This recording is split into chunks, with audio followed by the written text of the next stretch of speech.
नमस्कार दोस्तों, हम फिर से लेकर आ चुके हैं आप लोगों के लिए शाम की सभी ताज़ा और बड़ी खबरें। फटाफट अंदाज में एक एक कर बताएंगे आपको आज देश और दुनिया से क्या बड़ी खबरें निकल कर सामने आ रही हैं। लेकिन उससे पहले दोस्तों एक नजर डालेंगे सुर्खियों पर।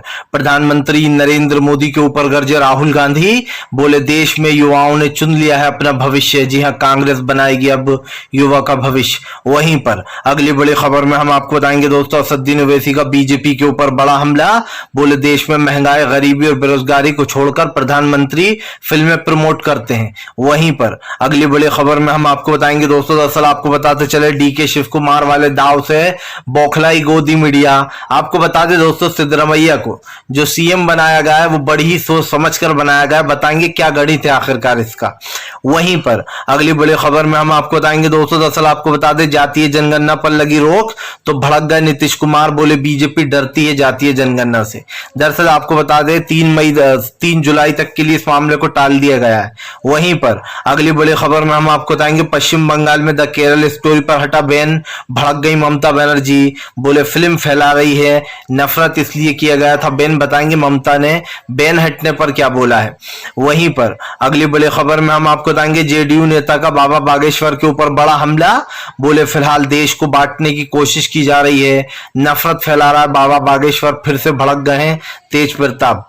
वहीं पर अगले बड़े खबर में हम आपको बताएंगे दोस्तों अखिलेश यादव का बीजेपी के ऊपर बड़ा हमला, बोले बीजेपी सिर्फ और सिर्फ हिंदुत्व की राजनीति करती है, उससे देश के असल मुद्दों से कुछ लेना देना नहीं। वहीं पर अगली बड़ी खबर में हम आपको बताएंगे दोस्तों डीके शिव कुमार के लिए कांग्रेस ने तोड़ दिया अपना ही उसूल। जी हां, डीके शिव कुमार आपको बताते चले पार्टी के प्रभारी भी रहेंगे दोस्तों और उनको डिप्टी सीएम भी बनाया गया है, इसीलिए मान गए हैं डीके शिव कुमार। बताएंगे आखिरकार क्यों तोड़ना पड़ा ये नियम। वहीं पर अगली बड़ी खबर में हम आपको बताएंगे दोस्तों महाराष्ट्र में हुई चुनावी हलचल तेज, उद्धव ठाकरे बोले बहुत जल्दी बीजेपी जाएगी सत्ता से बाहर, चुनाव जीतकर फिर से आएगी एक बार शिवसेना।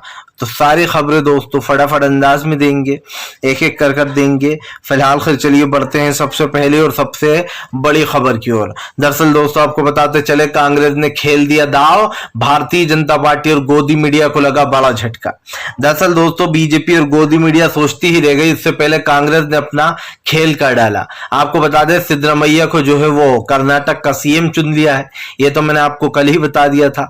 लेकिन दोस्तों डीके शिव कुमार को जो है डिप्टी सीएम के साथ साथ उनको पार्टी का प्रभारी भी वो ही रहेंगे, मतलब उनको हटाया ही नहीं गया है। आपको बता दें कांग्रेस ने अपनी एक पार्टी में कभी किसी को 2 पद नहीं दिए, ये कांग्रेस का उसूल था। लेकिन कांग्रेस ने डीके शिव कुमार के लिए अपना ये उसूल तोड़ दिया। आपको बताते चले डीके शिव कुमार एक दिग्गज नेता है जिन्होंने दोस्तों पार्टी को फिर से खड़ा करने में बहुत मेहनत की। इस बात को कोई झुठला नहीं सकता कि डीके शिव कुमार दोस्तों जिस जगह से उन्होंने पार्टी को उठाया था कांग्रेस को, वहां से उन्होंने बहुत मेहनत की थी और इसीलिए दोस्तों डिप्टी सीएम के साथ साथ उनको पार्टी का प्रभारी यानी कि प्रदेश अध्यक्ष भी वही रहेंगे। आपको बताते चले दोस्तों डीके शिव कुमार भी इसीलिए मान गए ये बात। यही कारण जो पूरी गोदी मीडिया दोस्तों बुरी तरीके से तमतमाई हुई है। कोई गोदी मीडिया इस फैसले को गलत बता रहा है कि डीके शिव कुमार को ना बनाकर गलती कर दी, तो दोस्तों कई लोग शक पकाए हुए हैं कि कांग्रेस आखिरकार इतना आगे का क्या सोच रही है। दरअसल दोस्तों इसी मामले से 2024 का वोट भी जुड़ा है। कांग्रेस ने बड़ी ही चालाकी से सिद्धरमैया को सीएम बनाया, क्योंकि सब जानते हैं कि सिद्धरमैया की पकड़ जो है दोस्तों लिंगायत समाज में भी बहुत जबरदस्त तरीके से। यही नहीं दोस्तों, कांग्रेस ने सोच समझकर ये सत्ता की चाबी जो है सिद्धरमैया के हाथ में दी है। आपको बता दें सिद्धरमैया के पास समर्थन भी ज्यादा है और यही बात है जो सिद्धरमैया और डीके शिव कुमार में बाजी सिद्धरमैया मारकर लेगा। लेकिन महज इतनी सी बात नहीं है, बात यह है दोस्तों कि डीके शिव कुमार को पता है कि कांग्रेस के लिए वो क्या है और इसीलिए डीके शिव कुमार को एक्स्ट्रा पद दिया गया है। ऐसे में जब उनको जो है यहाँ पर प्रदेश अध्यक्ष भी रहने दिया गया तो डीके शिव कुमार इस बात को मान गया, क्योंकि शायद वो भी जानते हैं कि 2024 को जीतने के लिए उनको हमें सिद्धरमैया की जरूरत भी है। और सिद्धरमैया पहले ऐसे मुख्यमंत्री दोस्तों जिन्होंने अपना कार्यकाल पूरा किया था। फिलहाल चलिए बढ़ते हैं एक और अगली बिग ब्रेकिंग की तरफ। बता दोस्तों अगली जो बड़ी खबर निकल कर आ रही है आपको बताते चले दोस्तों, जातीय जनगणना पर भड़क गए नीतीश कुमार, बोले बीजेपी हमेशा से चाहती है जातीय जनगणना ना हो। दरअसल दोस्तों ना प्रधानमंत्री खुद डेटा रिलीज करते हैं न दूसरों को जातीय जनगणना करने देना चाहते हैं। आपको बताते चले दोस्तों, भारतीय जनता पार्टी ने कोर्ट में याचिका दायर करवा दी कि जातीय जनगणना पर रोक लगाई जाए। पटना हाई कोर्ट ने फैसला देते हुए जातीय जनगणना पर रोक लगा दी। हैरानगी की बात यह है कि पटना हाई कोर्ट से पहले ये मामला सुप्रीम कोर्ट पहुंचा था। सुप्रीम कोर्ट ने जातीय जनगणना पर रोक लगाने से मना कर दिया था, लेकिन अब फिर से ये मामला दोस्तों सुप्रीम कोर्ट पहुंच गया है।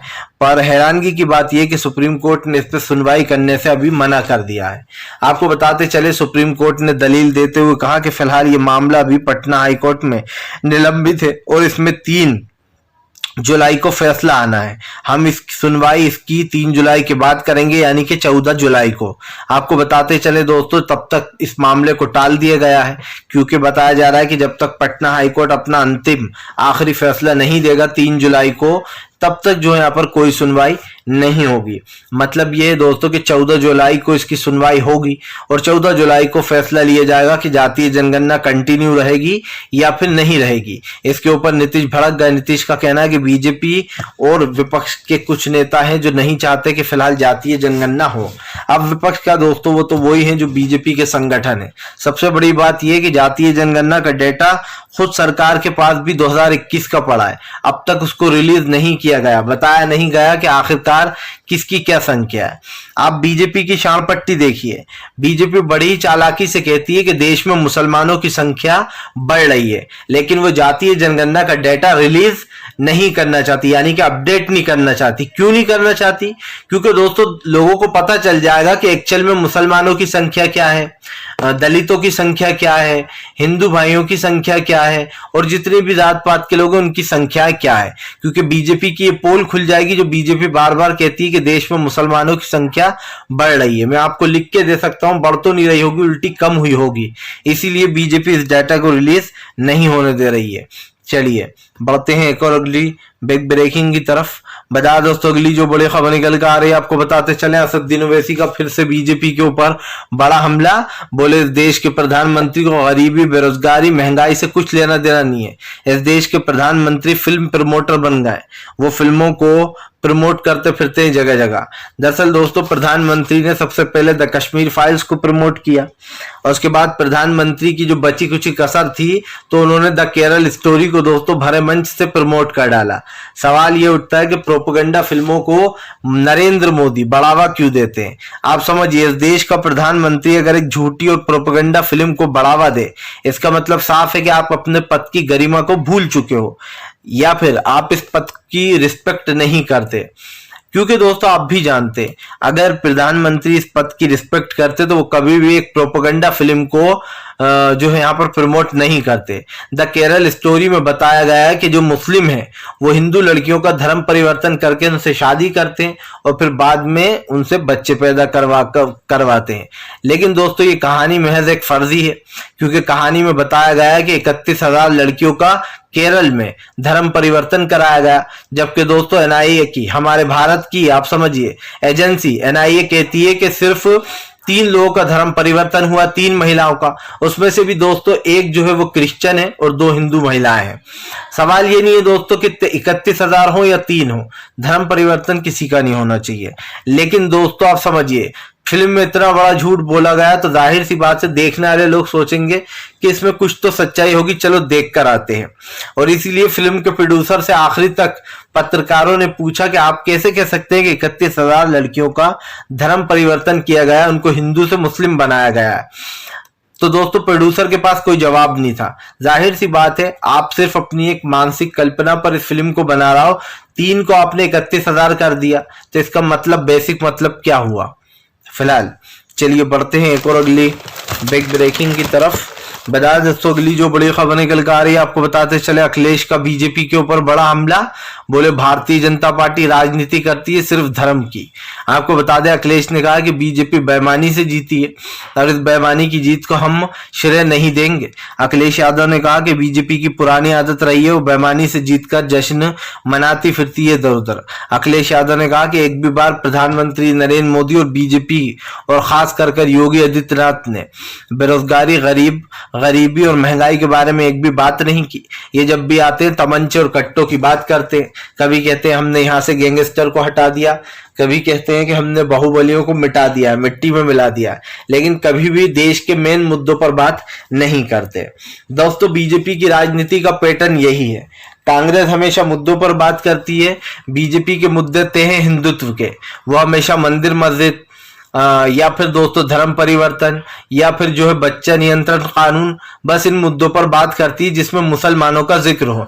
जाहिर सी बात है आप किसी एक जो है यहाँ पर किसी एक जात को या फिर किसी एक धर्म को टारगेट कर रहा हो तो इसका मकसद क्या है? या तो आप देश में चाहते हो कि कहीं ना कहीं हिंसा फैले क्योंकि आपको वही राजनीति पसंद आती है, आपको उसी में फायदा मिलता है। आप सोचते हो कि लोग सोचेंगे यार यही सरकार है जो हिंदुओं की रक्षा कर रही है, हम बीजेपी को ही वोट देंगे। इसी सोच में दोस्तों बीजेपी कर्नाटक हारी है। ज्यादा ही शाणे बन रहे थे तो उल्टा पड़ गया वो दाव। आप समझिए बजरंग दल को बजरंग बली से कंपेयर कर दिया। बीजेपी दोस्तों घुमाने में बड़ी वो है ट्विस्टर। बीजेपी हर मुद्दे को घुमा देती है। आप बात करोगे बजरंग दल की, वो ले जाएगी बजरंग बली पे। आप बात करोगे दोस्तों कोई और चीज की, वो ले आएगी हिंदुत्व पर। इसीलिए विपक्ष के नेता बीजेपी की नस नस से वाकिफ है। चलिए बढ़ते हैं एक और अगली बिग ब्रेकिंग की तरफ। बता दोस्तों अगली जो बड़ी खबर निकल कर आ रही है, आपको बता दोस्तों पश्चिम बंगाल से हटा द केरल स्टोरी से बैन तो भड़क गई ममता बनर्जी। आपको बताते चले दोस्तों ममता बनर्जी ने अपने राज्य में द केरल स्टोरी पर बैन लगा दिया था। उनका कहना था कि एक समुदाय को बदनाम किया गया है और इसमें कुछ ऐसे दृश्य बताए गए दोस्तों जिससे मुसलमानों का एक तरीके से नाम खराब हो। जानबूझकर एक प्रोपेगेंडा फिल्म बनाई गई है। लेकिन बात सिर्फ इतनी सी नहीं कि प्रोपेगेंडा फिल्म है, बात यह कि ममता बनर्जी ने इस पर बैन लगाकर बहुत अच्छा काम किया था, लेकिन अब इस बैन को सुप्रीम कोर्ट ने कल हटा दिया है। हालांकि सुप्रीम कोर्ट ने इस पर कुछ टिप्पणियां भी की हैं जो मैं आपको बता देता हूं।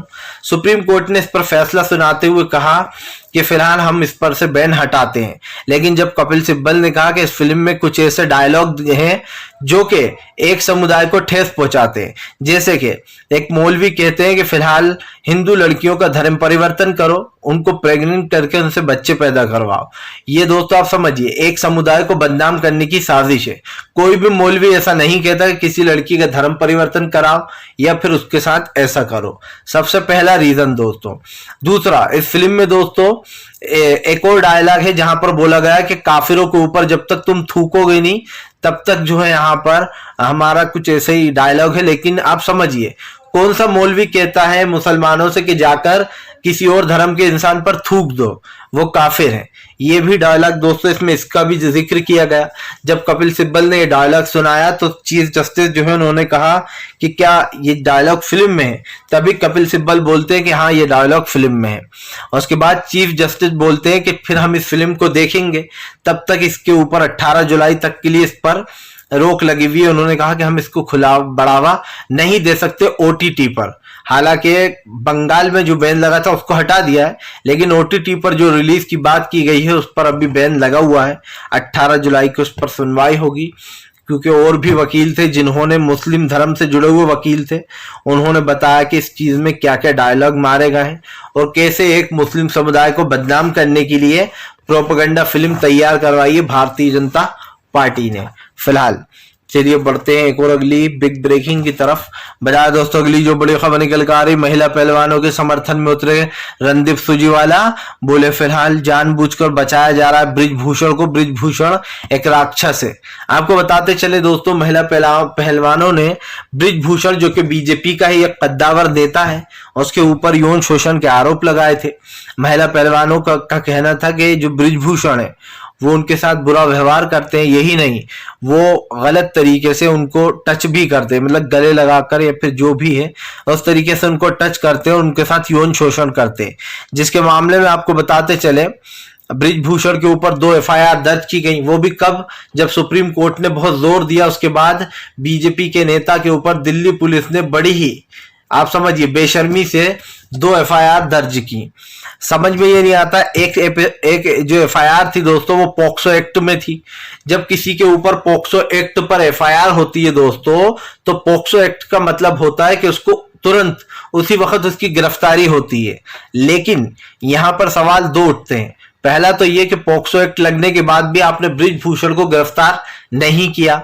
दूसरा सवाल ये कि उल्टा आप महिला पहलवानों से ही सवाल पूछ रहा हो कि ब्रिजभूषण ने क्या किया है। सवाल ये है दोस्तों कि 2 एफआईआर दर्ज होने के बाद भी उसको गिरफ्तार क्यों नहीं किया जा रहा। रणदीप सुरजेवाला ने कहा कि बीजेपी जो बेटी बचाओ बेटी पढ़ाओ का ढोंग करती है वो सबके सामने आ चुका है। जाहिर सी बात है, बीजेपी जनता को बेवकूफ बनाने का काम करती है। हमारे देश के प्रधानमंत्री की जब जबान स्लिप हो जाती है तो कहते हैं बेटी पढ़ाओ और बेटी पटाओ। अब बीजेपी के नेताओं की सोच सच में यही है। भले ही प्रधानमंत्री की जुबान स्लिप हो गई हो दोस्तों, लेकिन बीजेपी की सोच तो यही है। क्योंकि जाहिर सी बात है, एक तरफ बेटी बचाओ बेटी पढ़ाओ का नारा लगाते, दूसरी तरफ उन्हीं बेटियों की इज्जत के साथ किस तरीके से इनके बीजेपी के नेता खिलवाड़ कर रहे हैं, उन लोगों को सजा नहीं मिल रही है। या तो बीजेपी देश में 2 कानून बना दे, वो कहते हैं कि हमारे बीजेपी के नेताओं के लिए तो अलग ही कानून है, रेपिस्टों को भी छोड़ देंगे हम। क्योंकि जाहिर सी बात है, ऐसे लोगों को जिनको बढ़ावा दे रही है बीजेपी, तो फिर दोस्तों दूसरे से तो कोई उम्मीद की नहीं जा सकती। जब सरकारी लोग ऐसे निकल रहे हैं, तो फिर आप समझिए आम जनता में कैसे कैसे लोग घूम रहे होंगे, इसका कोई अनुमान आपको नहीं है। चलिए बढ़ते हैं एक और अगली बिग ब्रेकिंग की तरफ। बता दोस्तों अगली जो बड़ी खबर निकल कर आ रही है, आपको बताते चले दोस्तों, बाबा बागेश्वर पर छिड़ी जंग। तेजस्वी यादव बोले बीजेपी का काम है लोगों को भटकाना, आपको भटकना नहीं है। दरअसल दोस्तों बाबा बागेश्वर के जरिए बीजेपी जो है वो 2024 के चुनाव की तैयारियां कर रही है। वो बागेश्वर धाम से प्रोपेगेंडा फैलाकर और दोस्तों हिंदू राष्ट्र बनाने की बात कर रही है। जो चीज मुमकिन ही नहीं हो सकती उसकी बात की जा रही है। आप समझिए, किसी के बाप में दम नहीं है कि वो इस देश को हिंदू राष्ट्र बना दे। सबसे पहली बात तो यही है दोस्तों, ये देश एक सेकुलर कंट्री में आता है जहां पर सभी जात सभी धर्म के लोग रहते हैं हमारे इंडिया में। एक ऐसी जगह को आप कहते हो कि हम हिंदू राष्ट्र बनाकर रहेंगे। सवाल ये उठता है कि बीजेपी ऐसे लोगों को बढ़ावा क्यों देती है। आप देख लीजिए, अब तेजस्वी ने इस पर बीजेपी पर हमला बोल दिया है। तेजस्वी के भाई जो है तेज प्रताप, उनका कहना है कि बागेश्वर धाम एक आतंकवादी है, वो जानबूझकर लोगों में हिंदू मुसलमान वाली भावनाएं जगा रहा है और लोगों को हिंदू राष्ट्र का पाठ पढ़ा रहा है। आपको बताते चले दोस्तों, तेजस्वी यादव की बहन ने भी एक ट्वीट किया था जहां पर उन्होंने कहा था कि ये वही लोग हैं जिन्होंने जो है यहाँ पर एक बाबा को दोस्तों आप समझिए महान बता दिया था, लेकिन वो निकला था एक रेपिस्ट। जी हाँ, और दोस्तों आप समझिए बाबाओं का खेल जो है बहुत पहले से चलता आ रहा है। एक वो बाबा रामदेव है, उसका तो आपको पता ही है, खुद के प्रोडक्ट बनाता है और पता नहीं क्या क्या डिस्क्रिप्शन डालता है। वो बाबा बताता शाकाहारी है लेकिन निकलते हो मांसाहारी दत्तभंजन है। अभी हाल ही में एक एफआईआर दर्ज हुई है बाबा रामदेव के ऊपर। और अब बागेश्वर को लेकर बीजेपी ने घेर रखा है। बाबा बागेश्वर को लेकर बीजेपी को सीधा सीधा सुना दी है। तेजस्वी यादव ने साफ कहा कि फिलहाल ये एक प्रोपेगेंडा चल रहा है जिसको बढ़ावा बीजेपी दे रही है और बीजेपी के नेता, क्योंकि सब लोग दोस्तों बाबा बागेश्वर के धाम में दिखाई दे रहा है। एक बीजेपी का नेता वही है और आप समझिए जो मांस मच्छी खाते हैं वो लोग वहीं पर बैठे हुए हैं और अपने आप को संत बताने का काम कर रहे हैं। चलिए बढ़ते हैं एक और अगली बिग ब्रेकिंग की तरफ। बता दोस्तों अगली जो बड़ी खबर निकल कर आ रही है, कांग्रेस का प्लान हो गया तैयार। 2024 में दोस्तों कर्नाटक में फिर से करेगी कमाल कांग्रेस।